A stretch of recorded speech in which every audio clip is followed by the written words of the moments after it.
A eleição presidencial americana de 2016 foi uma das mais dramáticas em décadas. A taxa de comparecimento às urnas atingiu uma baixa de 58%. A campanha eleitoral foi cheia de reviravoltas que persistiram mesmo após a eleição. O vencedor, o candidato republicano Donald Trump, viu-se cercado por cobertura negativa da mídia e protestos em cidades de todo o país. Os manifestantes seguravam cartazes com slogans como "Não é meu presidente", declarando Trump como alguém racista, machista, xenófobo ou nazista. Houve pedidos de recontagem e ameaças de impeachment. Jornalismo investigativo a respeito revelou que muitos desses protestos foram instigados por certos grupos de interesse, conforme mostrado em America Under Siege, Civil War 2017, um documentário dirigido pelo pesquisador radicado na Flórida Trevor Loudon. Uma porção significativa dos manifestantes eram revolucionários profissionais, com laços a regimes comunistas e diversos estados autoritários, como a Coreia do Norte, o Irã, a Venezuela ou Cuba. O trabalho de Loudon também destacou o envolvimento de duas importantes organizações socialistas americanas, a stalinista Workers' World Party e a maoísta Freedom Road Socialist Organization. Tendo pesquisado o movimento comunista desde a década de 80, Loudon concluiu que as organizações de esquerda fizeram dos Estados Unidos o seu principal alvo para infiltração e subversão. Os campos da política, educação, mídia e negócios na América alinharam-se cada vez mais à esquerda, sob a influência de indivíduos bem posicionados. Mesmo enquanto as pessoas por todo o planeta celebravam o triunfo do mundo livre após a Guerra Fria, o comunismo estava furtivamente dominando as instituições públicas da sociedade ocidental, em preparação para o conflito derradeiro. A América é a luz do mundo livre e cumpre a missão outorgada por Deus de policiar o globo. Foi o envolvimento dos Estados Unidos que determinou os resultados das guerras mundiais. Durante a Guerra Fria e diante da ameaça de um holocausto nuclear, a América conteve com sucesso o bloco soviético até a desintegração dos regimes comunistas na União Soviética e na Europa Oriental. Os fundadores da América valeram-se de seus conhecimentos das tradições religiosas e filosóficas ocidentais para escrever a Declaração de Independência e a Constituição dos Estados Unidos. Esses documentos reconhecem como auto-evidentes os direitos legados ao homem por Deus, a começar pelas liberdades de crença e expressão, e estabelecem a separação de poderes para garantir o sistema republicano de governo. Enquanto os Estados Unidos travaram uma guerra civil, essa guerra visava o pleno cumprimento dos princípios fundadores da América, encerrando a instituição da escravidão. Por mais de 200 anos, estes princípios, incomparavelmente, exerceram a função de promover a tranquilidade doméstica e garantir o bem-estar comum, prometido no preâmbulo da Constituição. A liberdade do hemisfério ocidental é diametralmente oposta à meta do comunismo, que é escravizar e destruir a humanidade. Disfarçando-se com a bela miragem de uma sociedade coletiva e igualitária, o comunismo controlou seus enviados na sociedade humana para levar adiante os seus arranjos mundo afora. Enquanto o comunismo se manifesta em países orientais como a União Soviética ou a China, como governos totalitários, genocídios e a destruição da cultura tradicional, ele tem estado silenciosa e continuamente ganhando controle sobre o Ocidente, usando subversão e desinformação. Está corroendo a economia, os processos políticos, as estruturas sociais e a urdidura moral da humanidade, para provocar sua degeneração e destruição. Dado que o Partido Comunista não possui governo sobre os países ocidentais, adeptos comunistas deliberadamente ou não disfarçam-se, infiltrando todo tipo de organização e instituição. Existem ao menos 4 forças principais que impulsionam a subversão comunista no Ocidente. O primeiro agente de subversão foi a União Soviética, que fundou a Terceira Internacional Comunista, também conhecida como Comintern, para disseminar a revolução mundo afora. O segundo meio de subversão foi pelos atos de partidos comunistas locais, trabalhando junto do Partido Comunista Soviético e da Comintern. Terceiro, crises econômicas e convulsões sociais incentivaram muitos governos ocidentais a adotar políticas socialistas nas últimas décadas, resultando em um constante alinhamento à esquerda.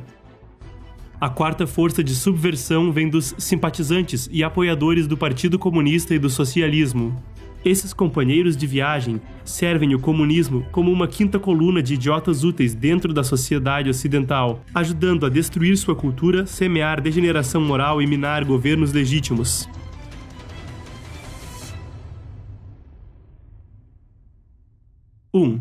O comunismo através da violência e da não violência.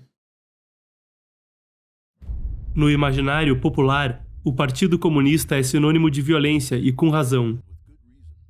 No Manifesto Comunista, Marx e Engels disseram: os comunistas recusam-se a dissimular suas visões e suas intenções. Declaram abertamente que os seus objetivos só podem ser alcançados pela derrubada violenta de toda a ordem social vigente. O fato de que os regimes comunistas da Rússia e da China tomaram o poder através da revolução violenta e usaram a violência como ferramenta de repressão desviou a atenção das formas menos visíveis do comunismo. O ramo do marxismo que defende a revolução violenta é representado pelo leninismo, que adaptou a teoria em dois aspectos significativos. Segundo Marx, a revolução comunista começaria em países capitalistas desenvolvidos, mas Lenin acreditava que o socialismo poderia ser implantado na Rússia, que era comparativamente atrasada em seu desenvolvimento econômico. A segunda alteração e a mais importante contribuição de Lenin para o marxismo foi sua doutrina de construção do partido. A construção do partido consiste basicamente em adotar as técnicas de coerção, engano e violência encontradas em organizações criminosas e insuflá-las com teoria socioeconômica marxista. Segundo Lenin, a classe trabalhadora é incapaz de desenvolver consciência de classe ou de exigir revolução por conta própria, e precisa ser mobilizada para agir por agentes externos. Os agentes da revolução seriam organizados em uma vanguarda proletária altamente disciplinada, o Partido Comunista. A Sociedade Fabiana da Inglaterra, fundada em 1884, um ano após a morte de Marx, tomou um caminho diferente em seus esforços para impor o socialismo. O logotipo fabiano representa um lobo em pele de cordeiro, e seu nome é uma referência a Quintus Fabius Maximus Verrucus, o general e ditador romano famoso por suas táticas retardatárias.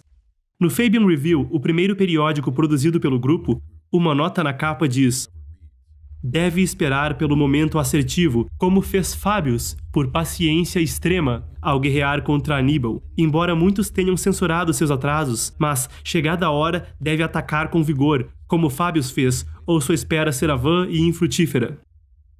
Para gradualmente impor o socialismo, a sociedade fabiana criou a política de permeação, para aproveitar-se de espaços disponíveis na política, nos negócios e na sociedade civil. A sociedade fabiana não restringe as atividades de seus membros, mas os incentiva a promover os objetivos socialistas, unindo-se a organizações pertinentes e misturando-se com figuras de destaque, como membros de gabinete, altos oficiais administrativos, industriais, reitores de universidades ou líderes religiosos. Sidney Webb, presidente da Sociedade Fabiana, escreveu: enquanto sociedade, saudávamos a adesão de homens e mulheres de todas as denominações religiosas ou de nenhuma, insistindo fortemente que o socialismo não era secularismo, e o próprio objetivo e propósito de toda ação coletiva sensata era o desenvolvimento da alma individual ou consciência ou caráter. Nem confinávamos nossa propaganda ao Partido Trabalhista Emergente, ou àqueles que estavam preparados para se autodenominar socialistas, ou aos operários braçais ou a qualquer classe em particular. Colocávamos nossas propostas, uma por uma, da forma mais persuasiva possível perante todos que estivessem dispostos a ouvi-las. Conservadores, sempre que pudéssemos ter acesso a eles, igrejas e capelas de todas as denominações, as várias universidades e liberais e radicais, bem como outras sociedades socialistas a todo instante. Chamávamos isso de permeação. E era uma descoberta importante. Muitos membros da Sociedade Fabiana eram jovens intelectuais. Eles fizeram discursos e publicaram livros e revistas e panfletos por toda a sociedade. No século XX, a Sociedade Fabiana passou a atuar na política. Webb tornou-se o representante fabiano no recém-formado Comitê de Representação Trabalhista do Partido Trabalhista. No Partido Trabalhista, Webb esboçou a constituição do partido e o programa partidário. Assumindo um papel de liderança na formulação de políticas, Webb encarregou-se de tornar o socialismo fabiano a ideologia norteadora do partido. A Sociedade Fabiana posteriormente adquiriu influência nos Estados Unidos, onde diversos grupos integram os departamentos de artes liberais de muitas universidades. Seja o comunismo violento de Lenin ou o comunismo não violento da sociedade fabiana, ambos são manipulados pelo espectro maligno do comunismo e têm o mesmo objetivo último. O comunismo violento de Lenin não rejeita os meios não violentos. Em seu livro Esquerdismo, Doença Infantil do Comunismo, Lenin criticou os partidos comunistas da Europa Ocidental, que se recusaram a cooperar com o que ele chamou de sindicatos reacionários, ou ingressar no Parlamento Nacional Capitalista. Lenin escreveu em seu livro: para um comunista, com uma compreensão correta de seus próprios fins, a arte da política jaz no cálculo correto das condições e do momento, no qual a vanguarda proletária pode assumir o poder com êxito. Ele precisa perceber quando, após essa tomada do poder, essa vanguarda conseguirá obter apoio adequado de porções suficientemente abrangentes da classe trabalhadora e das massas trabalhadoras não proletárias, e quando conseguirá manter, consolidar e estender sua supremacia, educando, treinando e atraindo círculos cada vez maiores de massas trabalhadoras. Lenin enfatizou repetidamente que os comunistas devem esconder suas verdadeiras intenções. Para tomar o poder, nenhuma promessa ou concessão pode ser descartada. Em outras palavras, para atingir seus objetivos, podem ser vergonhosamente imorais. Na ascensão ao poder, tanto o Partido Bolchevique da Rússia quanto o PCC utilizaram a violência e o engodo ao máximo grau. A brutalidade dos regimes comunistas soviético e chinês desviou a atenção do comunismo não violento encontrado no Ocidente. George Bernard Shaw, um dramaturgo irlandês e representante da sociedade fabiana, escreveu certa vez: também deixei bem claro que o socialismo significa igualdade de renda ou nada, e que sob o socialismo você não teria permissão para ser pobre. Você seria alimentado, vestido, alojado, encenado e empregado à força, gostasse ou não. Se fosse descoberto que você não possuía caráter suficiente para ser digno disso tudo, você poderia possivelmente ser executado de maneira gentil.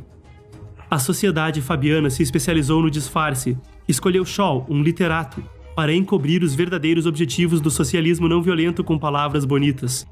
Mas a brutalidade repousa sob a superfície. Os partidos comunistas ocidentais e suas várias organizações de fachada incitam jovens a criar uma atmosfera caótica. Participam de assaltos, vandalismo, roubo, incêndios criminosos, atentados e assassinatos para perseguir e intimidar seus inimigos.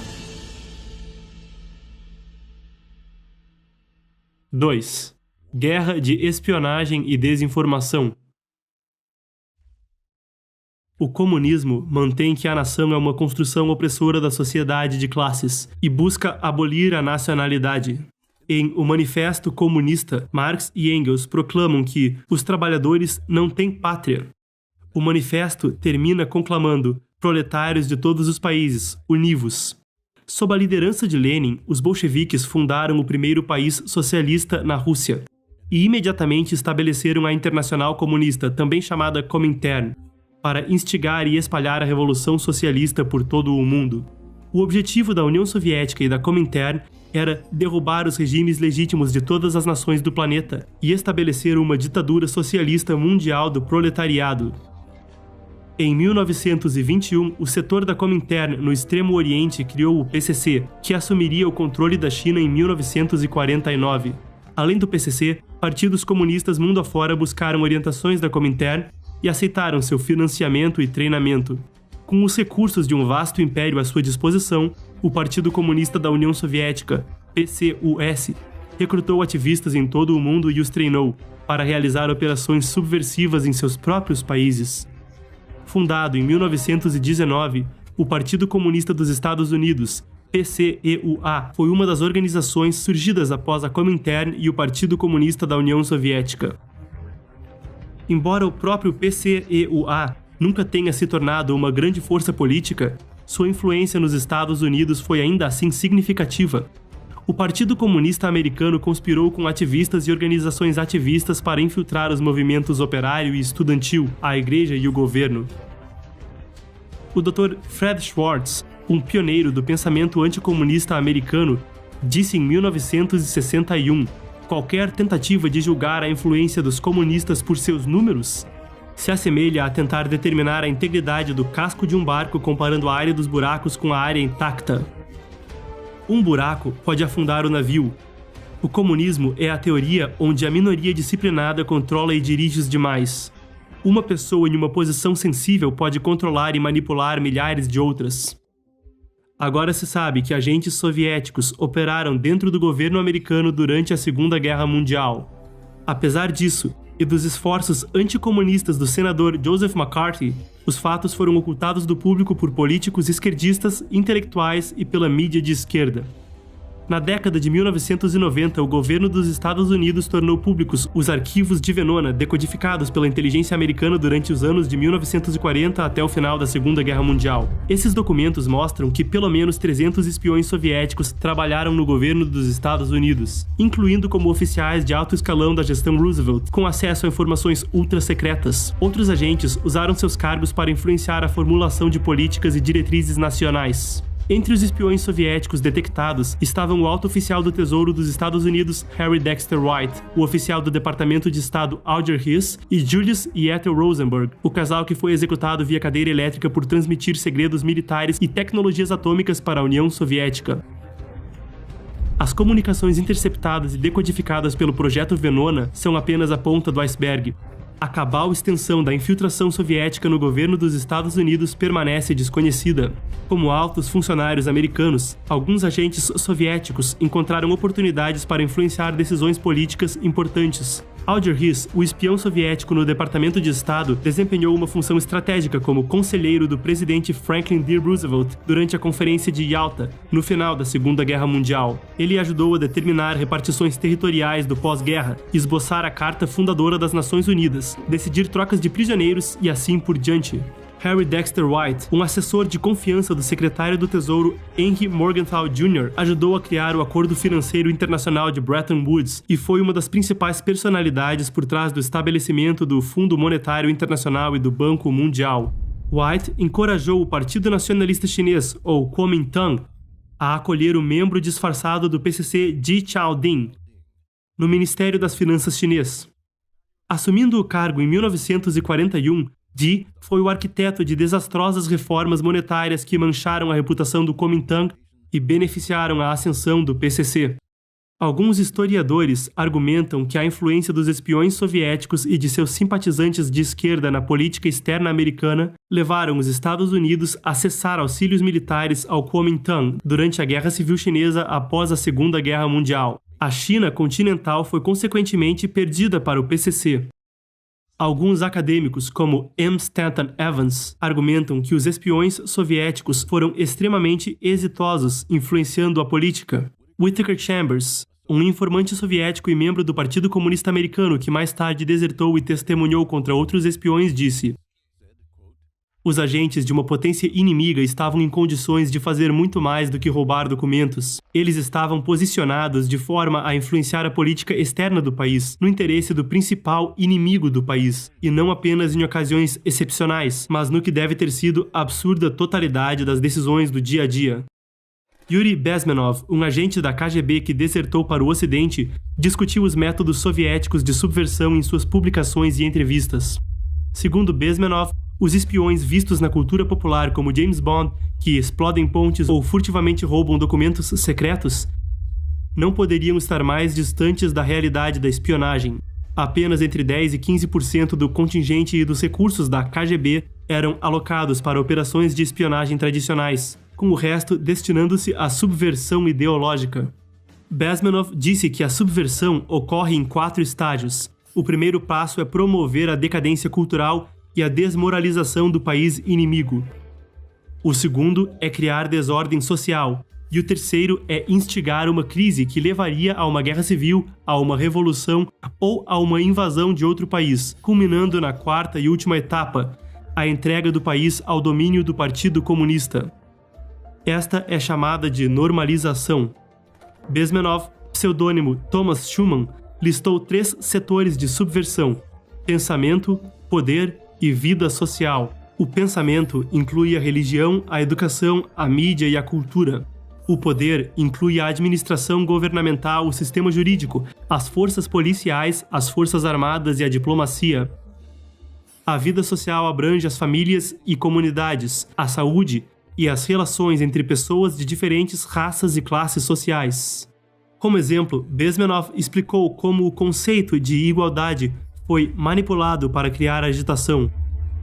Agentes promoveriam a causa do igualitarismo, fazendo as pessoas sentirem-se insatisfeitas com suas circunstâncias políticas e econômicas. Ativismo e agitação civil viriam junto de um impasse econômico, polarizando ainda mais as relações de trabalho e capital, em um ciclo vicioso de desestabilização. Isso culminaria em uma revolução ou uma invasão pelas forças comunistas. Ion Mihai Pechepa, oficial máximo de inteligência da Romênia comunista, desertou para os Estados Unidos em 1978. Ele expôs como a ex-União Soviética e os regimes comunistas da Europa Oriental adotaram estratégias de guerra psicológica e desinformação contra os países ocidentais. Segundo Pechepa, o propósito da desinformação era alterar a apreensão popular da realidade. Com seus valores ideológicos manipulados, as pessoas seriam incapazes de compreender ou de aceitar a verdade, mesmo quando diante de evidências diretas. Bezmenov disse que o primeiro estágio da subversão ideológica normalmente leva de 15 a 20 anos, ou seja, o tempo necessário para a educação de uma nova geração. O segundo estágio, de 2 a 5 anos, e o terceiro estágio apenas de 3 a 6 meses. Em um discurso que realizou em 1984, Bezmenov disse que a primeira etapa havia sido cumprida a um grau maior do que as autoridades soviéticas originalmente esperavam. Os relatos de muitos espiões soviéticos e oficiais de inteligência e documentos abertos ao público da Guerra Fria sugerem que as táticas de infiltração foram a força motriz por trás do movimento de contracultura da década de 60.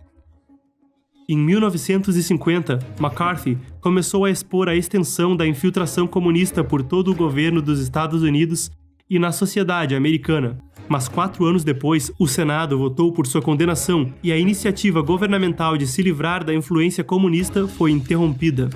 Este é um dos principais motivos do declínio dos Estados Unidos.